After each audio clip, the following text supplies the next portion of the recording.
सातारा जिल्ह्यातील आजच्या टॉप 10 नी दिनांक 26 December 2025 powered by be vocal for local, आपली खरेदी आपल्या शहरात, आपल्या साताऱ्यात. मेल्याने होत आहे रे यादी मेल्याची पाहिजे. जिल्हा प्रशासनाचा सातारकरांचा जीव घेणारा कारभार. गेल्या काही काळात सातारा जिल्ह्यातील नागरिकांचा अपघातांमध्ये नाहक बळी गेला आहे. याबद्दल जिल्हा प्रशासन लोकांचा मृत्यू झाल्यानंतर उपाययोजना करत आहे. अशा उपाययोजना त्यांनी सातारा ते बॉम्बे रस्त्यावरून चौक, शिवतर तालुका सातारा आणि इतरही अपघात झालेल्या ठिकाणी मृत्यूनंतर केल्या. त्यामुळे प्रशासनाला अगोदर सातारकरांचा मृत्यू अपेक्षित आहे का असेच म्हणावे लागेल. त्यामुळे सातारकर हे वाचा आणि थंड बसा आणि मृत्यूला सामोरे जाण्यास तयार व्हा. जिल्हा परिषदच्या ग्रामीण पाणी पुरवठा विभागात 25 कोटींचा घोटाळा. 5% सुरक्षा ठेवीपैकी रोखीची 2.5% सुरक्षा ठेव घेतली नाही. काही करून मर्जीतील कॉन्ट्रॅक्टरला फायदा झाला पाहिजे आणि त्यातून आपल्याला जादा मलिदा खाता आला पाहिजे, म्हणून 5% सुरक्षा ठेवीपैकी रोखीची 2.5% सुरक्षा ठेव कार्यादेश देण्यापूर्वी भरून घेणे आवश्यक असताना ती भरून न घेता त्याच्या पहिल्या बिलातून ती रक्कम वसूल करण्यात येईल असे नमूद केले गेले. याच जागी दुसरा कोणी असते तर त्याला रोखीने 2.5% सुरक्षा ठेव भरल्याशिवाय कार्यादेश दिला गेला नसता. अदानी तारळी हायड्रो वीज प्रोजेक्टचे बेकायदेशीर काम बंद करा, प्रकल्प विरोधी कृती समितीची मागणी. अदानी तारळी हायड्रो वीज प्रोजेक्टचे काम बेकायदेशीरपणे सुरू आहे. ते काम धरणाच्या भिंतीलगत 500 मीटर परिसरात सुरू आहे. कृष्णा खोरे विकास महामंडळाने अटी शर्ती व काही नियम घालून कंपनीला परवानगी दिली होती. मात्र अटी व शर्तीचा भंग करून नियम धाब्यावर बसवून हे काम बेकायदेशीरपणे सुरू आहे. ते तातडीने बंद करावे, अन्यथा ते बंद करू असे निवेदन प्रकल्प विरोधी कृती समितीच्या सदस्यांनी उंबरज पोलिसांना दिले. मसवडचे पोलीस ठाण्याचे एपीआय सोनवणे यांची कार्यपद्धती पक्षपाती, निवडणूक प्रक्रियेतून हटवण्याची मागणी, राज्य निवडणूक आयोगाकडे तक्रार. मसवड तालुका मान पोलीस ठाण्याचे सहाय्यक पोलीस निरीक्षक एपीआय सोनवणे यांचे वर्तन पक्षपाती असल्याने त्यांना जिल्हा परिषद पंचायत समितीच्या निवडणुकीच्या प्रक्रियेतून हटवावे अशी मागणी मान तालुक्यातील 3 सामाजिक कार्यकर्त्यांनी राज्य निवडणूक आयोगाकडे केली आहे. सामाजिक कार्यकर्ते महेश करचे, डॉक्टर प्रसाद ओंबासे, बाराजी विरकर यांनी सातारा येथे जिल्हाधिकारी व पोलीस अधीक्षकांना भेटून सोनवणे यांच्या कार्यपद्धती व संभाव्य परिस्थितीची माहिती दिली.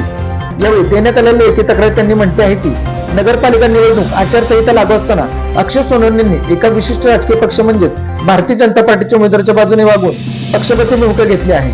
त्यामुळे भारतीय जनता पार्टीच्या विरोधी गटाच्या काही नागरिक कार्यकर्त्यांना बेकायदेशीर चौकशी बनवणे, दबाव टाकणे, धमकावणे तसेच कोणतेही ठोस कायदेशीर आधार नसताना डांबून ठेवणे, नोटिसा देणे कारवाईचा प्रयत्न केला आहे. साताऱ्यात 13 गोशाळांचे 78 लाखांच्या अनुदान थकीत. राज्य सरकारची योजना म्हणजे एक ना धड भाराभर चिंध्या. गोशाळांमधील देशी गायींसाठी दररोज प्रत्येकी 50 रुपये अनुदान राज्य शासनाच्या पशुसंवर्धन विभागाकडून देण्याची तरतूद आहे. जिल्ह्यात गोशाळांचे 6 महिन्यांचे 78 लाख रुपयांचे अनुदान थकीत आहे. सरकारच्या दुर्लक्षामुळे गोशाळा आर्थिक अडचणीत येत आहे. फक्त योजना घोषित करायच्या निधी अंमलबजावणी मात्र शून्य. यामुळे सरकारच्या योजना म्हणजे एक ना धड भाराभर चिंध्या आहेत.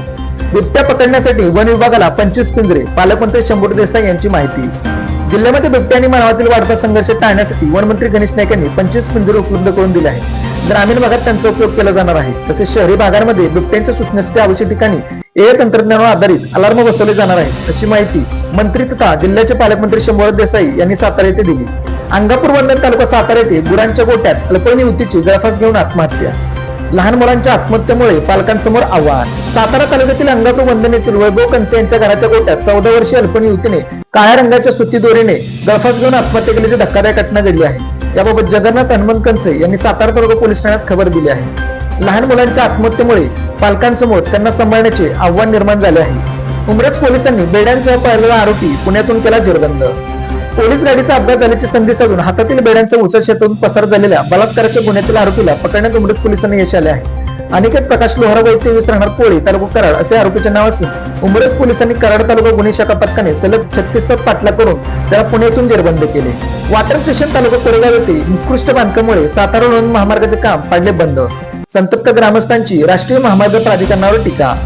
सातारा लोणंद महामार्गावर सुरू असलेल्या कामकाजा ठिकाणी संतप्त ग्रामस्थ व राजकीय पक्षाचे कार्यकर्ते शिवसेना उपजिल्हा प्रमुख विशाल जाधव यांनी धडक देऊन गुरुवारी 21 दर्जाचे काम बंद पाडले.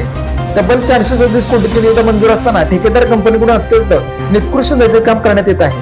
सर्वसामान्य जनतेच्या कराच्या पैशावर हा महामार्ग बांधला जात असताना त्यामध्ये कोणतीही योग्यता नाही असा आरोप त्यांनी केला आहे. फलटणमध्ये घरफोडीचा प्रयत्न फसला. चोरी करताना चोरट्याला नागरिकांनी पकडले रंगेहात. फलटण शहरात चोरीच्या उद्देशाने घरात शिरलेल्या एका चोरट्याला स्थानिक नागरिकांनी धडाडीची कामगिरी करत रंगेहात पकडले. आनंदराव सदाशिव अडसूळ यांच्या घराचा दरवाजा फोडून चोरी करण्याचा प्रयत्न करत असताना हा प्रकार उघडकीस आला. अडसूळ यांच्या बंद घराचे कुलूप तोडून चोर आत शिरला होता. घरफोडी होत असल्याचे लक्षात येतच परिसरातील 17 नागरिकांनी तात्काळ हालचाल करत घराला वेढा घातला. पळून जाण्याच्या प्रयत्नात असलेल्या चोरट्याला नागरिकांनी जागेच अडवून त्याला पकडले. Made in Satara bags. Satara शहरातील महिलांनी बनवलेल्या उत्तम प्रकारच्या बॅग. संपर्क 959415 Lalit tailors. Look good feel good. शाळा, कॉलेज, विविध व्यवसाय या ठिकाणी लागणारे जॅकेट बनवून मिळवण्याचे योग्य ठिकाण पवई नाका सातारा.